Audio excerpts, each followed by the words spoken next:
بسم اللہ الرحمن الرحیم اللہم یا رحمن یا رحیم یا ارحم الراحمین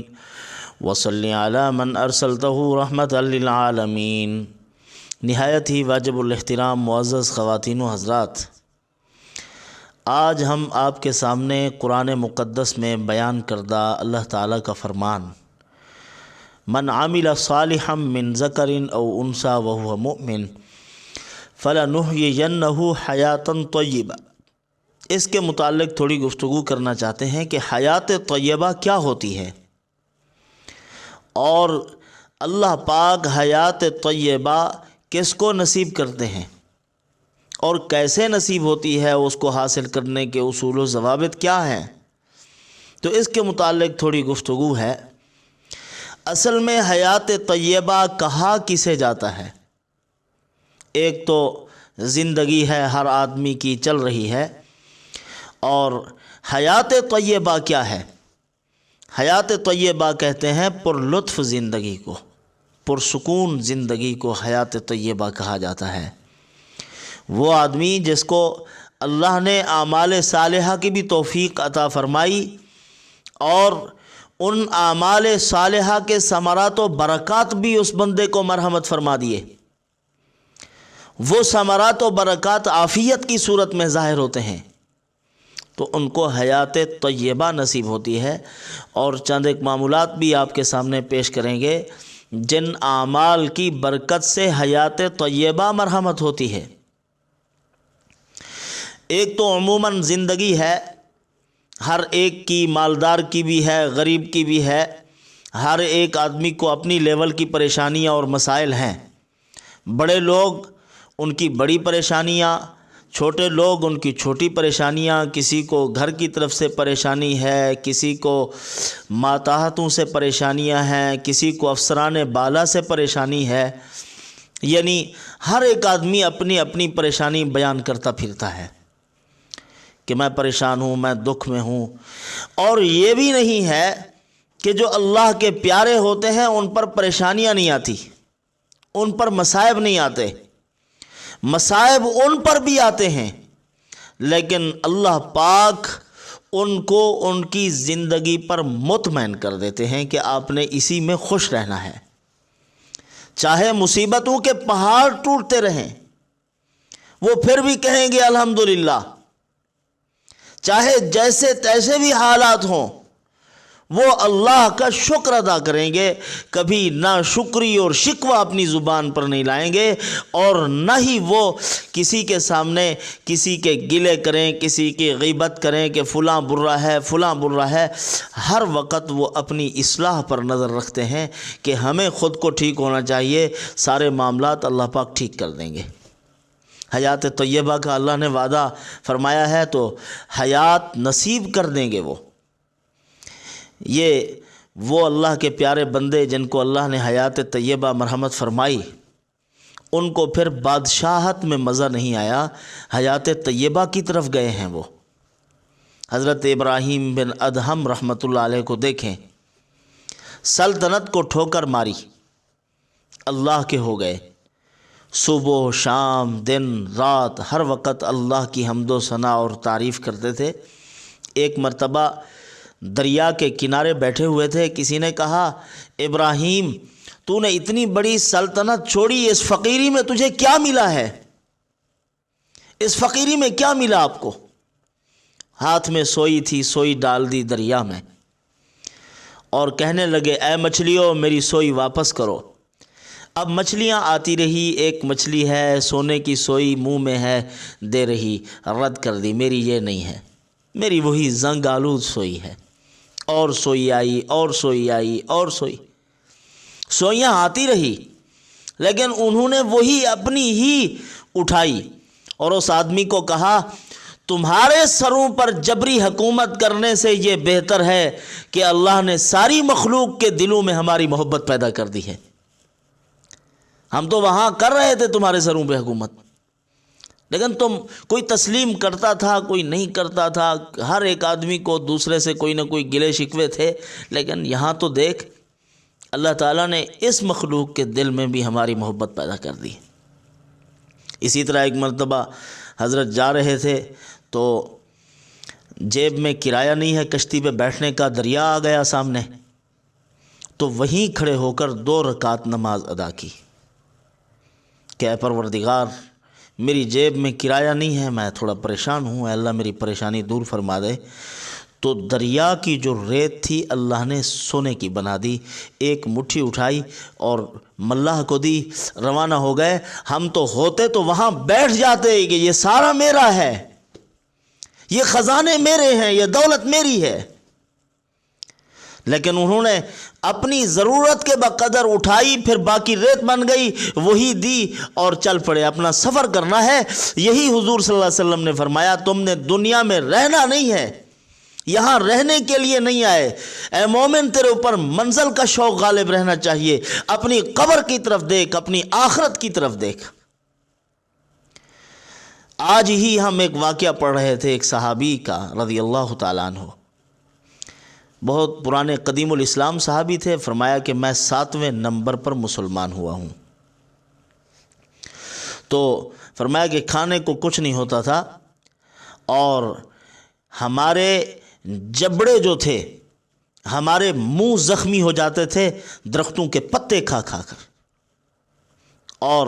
ایک میرے پاس چادر آئی، آدھی میں نے پہنی اور آدھا ٹکڑا کر کے سعد ابن ابی وقاص کو دیا، ہم نے اپنے سطر کی جگہ کو چھپایا تھا۔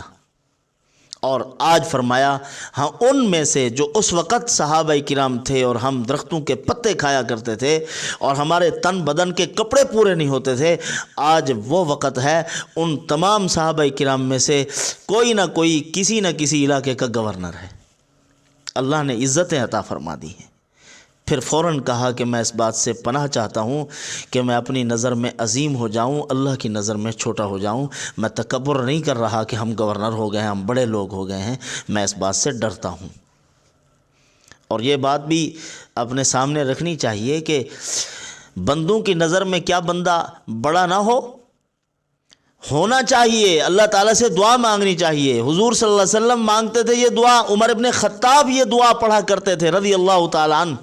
اللہم اجعلنی فی عینی صغیرا وفی اعین الناس کبیرا، اے اللہ میری نگاہ میں مجھے چھوٹا کر دے، بندوں کی نظر میں بڑا کر دے۔ بندوں کی نظر میں جو بڑا بننا چاہتا ہے، اپنی عزت اور مقام چاہتا ہے، اس کو چاہیے کہ صبح و شام 3 مرتبہ اس دعا کو پڑھے۔ اس بڑا بننے سے کیا مراد ہے؟ فرمایا کہ ایسا چھوٹا بھی نہ بنوں کہ اے پروردگار لوگ بے حیثیت سمجھ کے مشق ستم بنا لیں، جس کا جی چاہے ذلیل کر دے، ایسا چھوٹا بھی نہ بنا۔ اے اللہ عظمت پیدا فرما، اے پروردگار ہمیں بڑا بنا دے، لوگوں کی نظر میں ہم بڑے ہوں، اپنے آپ کو بڑا نہیں سمجھنا چاہیے، لوگ بڑا سمجھیں۔ ہاں یہ ہے زندگی۔ تو حیات طیبہ یہی ہوتی ہے، پاکیزہ زندگی، پر لطف زندگی اللہ پاک اپنے بندوں کو عطا فرما دیتے ہیں جب وہ صبح سے شام تک قید لگائی، من عمل صالحا من ذکر او انثی، مرد اور عورت نیک اعمال کرتے ہیں، ذکر الہی کا اہتمام کرتے ہیں، تسبیحات پڑھتے ہیں، تو وہ زمین پر چلتے پھرتے جنتی ہوتے ہیں اور ان پر جنت کا پرتو ہوتا ہے، جنتی زندگی کا عکس پڑتا ہے، ہیڈ آفس وہی ہے، برانچ وجود ہے انسان کا، اس کے اوپر وہی اصول جو جنت کے ہیں اس کے جسم پہ پڑتے ہیں، تو اس کو وہی مزہ نصیب ہوتا ہے جو جنت والوں کو نصیب ہوگا۔ اسی کو اللہ نے فرمایا الا بذکر اللہ تطمئن القلوب، یہ میرا ذکر کر رہے ہیں، میں نے ان کے قلوب کو مطمئن کر دیا ہے۔ مصائب بھی گرتے رہتے ہیں، پریشانیاں آتی رہتی ہیں، لیکن وہ گھبراتے نہیں جس طرح ہم بالکل دل برداشتہ ہو جاتے ہیں کہ ہمارا حوصلہ ٹوٹ جاتا ہے کہ بس نہیں کرنا یہ کام، اب چھوڑ دینے ہیں سارے معاملات، یہ تو ذلت ہے، اس میں یہ ہے فلاں ہے۔ فرمایا نہیں، اپنے کام، اپنی منزل مقصود کی طرف رواں دواں رہو، ان چیزوں کی طرف توجہ نہ کرو۔ فلا يحزنك قولهم، لوگوں کی باتوں سے پریشان نہ ہو، وہ کیا کہتے ہیں، سب سے بڑا روگ کیا کہیں گے لوگ ہمیں پریشان کر رہے ہیں، لوگوں کی باتیں، ہمارے ریموٹ کنٹرول لوگوں کے ہاتھوں میں ہیں، وہ جیسے چاہیں ہمیں کر دیں۔ اور اسی زندگی کے بارے میں حضرت جنید بغدادی رحمۃ اللہ علیہ فرماتے ہیں اہل اللہ فی لیلہم